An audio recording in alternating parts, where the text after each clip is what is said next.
Давайте поговорим о синдроме самозванца. Что такое синдром самозванца? Это психологический феномен, при котором человеку очень трудно принять свои достижения. Он испытывает чувство, что он недостаточно компетентен, несмотря на объективные успехи. Люди с синдромом самозванца очень часто считают, что их успех – это результат удачи или обстоятельств, а не их собственных усилий. Этот синдром впервые был описан Полин Клетц и Сьюзан Аймс в 1978 году. Они опубликовали статью под названием «Синдром самозванца у женщин, которые очень много достигли». Кстати, Полин Клетц позже призналась, что она сама страдала синдромом самозванца. Синдром самозванца – это не просто ощущение, что тебя недооценивают. В конце видео я расскажу, что синдром самозванца – это хорошо. Я расскажу, что синдром самозванца – это прекрасно. Я расскажу, у кого бывает настоящий синдром самозванца и как с этим жить. Чтобы понять синдром самозванца, давайте взглянем на него с философской точки зрения, не побоюсь этого слова, диалектически. Только, пожалуйста, не пугайтесь, потому что все будет очень понятно. Смотрите, что такое диалектика?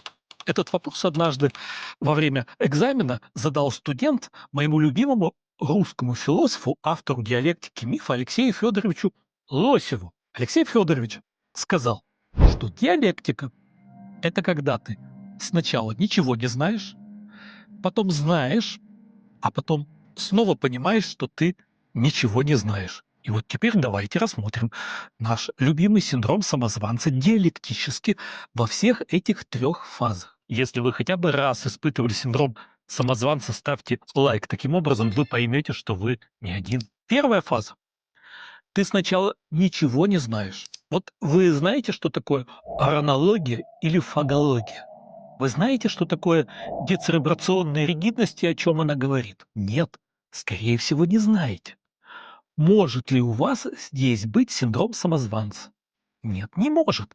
Потому что вы знаете, что вы ничего не знаете, а если утверждаете, что вы знаете, то вы реальные самозванцы. Вот если я скажу, что я в совершенстве знаю японский язык, то я врун и самозванец, но у меня нет синдрома самозванца. Вторая диалектическая фаза по Алексею Федоровичу Лосеву. Ты думаешь, что все знаешь. Был у нас однажды в психотерапевтическом центре молодой врач-интерн с кафедры психиатрии. Так вот он купил несколько книг Фрейда, полистал их пару дней и гордо заявил: что ж, теперь, говорит, когда я овладел в совершенстве психоанализом, пора мне заняться психосинтезом.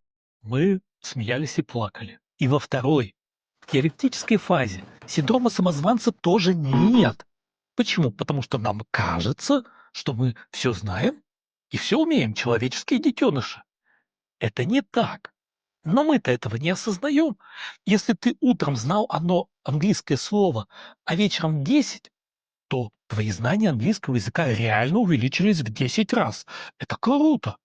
Но это еще не знание английского. Поэтому есть третья диалектическая фаза. Ты уже многое знаешь, но ты понимаешь, что объем знаний настолько велик, что все равно кажется, что ты ничего не знаешь.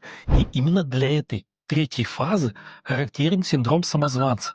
Психологическое состояние, когда ты реально, искренне сомневаешься в своих знаниях, несмотря на их наличие. И даже несмотря на то, что ты имеешь признание со стороны окружающих.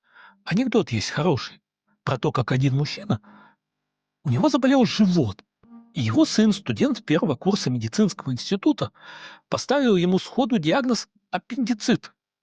Мужчина не поверил и позвал друга, опытного врача. Тот смотрел его целый час и тоже поставил диагноз аппендицит. И мужчина спрашивает друга: как же так? Ты опытный врач, ты смотрел меня час, а сын поставил диагноз за 1 минуту. Тот искренне рассмеялся и сказал: твой сын знает только эту болезнь, которой я обучил их на этой неделе.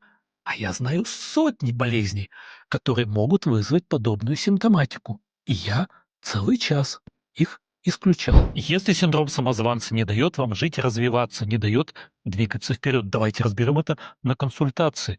Потому что разобраться в себе всегда проще при помощи поддержки. Записаться можно по ссылке в описании. С моей точки зрения, синдром самозванца — это нормальное, хорошее, но очень редкое психологическое состояние, которое возникает у профессионалов высшей пробы, которые настолько умны, которые настолько образованы, что они адекватно понимают, как многое они еще не знают. «Я знаю, что я ничего не знаю» — фраза, приписываемая древнегреческому философу Сократу. И если вам тоже кажется, что вы ничего не знаете, хотя бы что-то знаете, то вы мудры, как Сократ. А вам знаком синдром самозванца? Вам кажется, что все ваши заслуги — это всего лишь случайность или какая-то удача? Пишите в комментариях, как вы с этим справляетесь. Мне очень интересно это знать. Не страдают синдромом самозванца только те, кто ничего не знают или знают так мало, что им кажется, что они знают все. Синдром самозванца хороший. В нем есть только один опасный момент. Пожалуйста, не допускайте, чтобы вот это ощущение незнания блокировало ваше поведение. Никто не знает все, но это не основание ничего не делать. Как говорится, глаза боятся, а руки делают. Я лично слышал, что великие актеры говорят, что даже в 100-й раз, выходя на сцену играть одну и ту же пьесу, они сомневаются в себе. Великие хирурги перед каждой операцией волнуются и переживают, что не справятся. Точно так же спортсмены. Почему синдром самозванца стал так популярен с моей точки зрения? Потому что мне кажется, что когда кто-то первый признался в том, что он у него есть, то стало не стыдно признаться и другим профессионалам высшего уровня. Только с моей точки зрения не нужно надеяться и пытаться от него избавиться, потому что, еще раз скажу, с моей точки зрения синдром самозванца хороший. Он помогает нам трезво смотреть на себя и на свои знания. Меня переоценивают, и мне остается только гадать, когда все это поймут. Кто это сказал? Альберт Эйнштейн. Я не верю, что кто-то действительно считает себя великим писателем. Всегда есть сомнения в собственных силах. Кто это сказал? Великая Агата Кристи.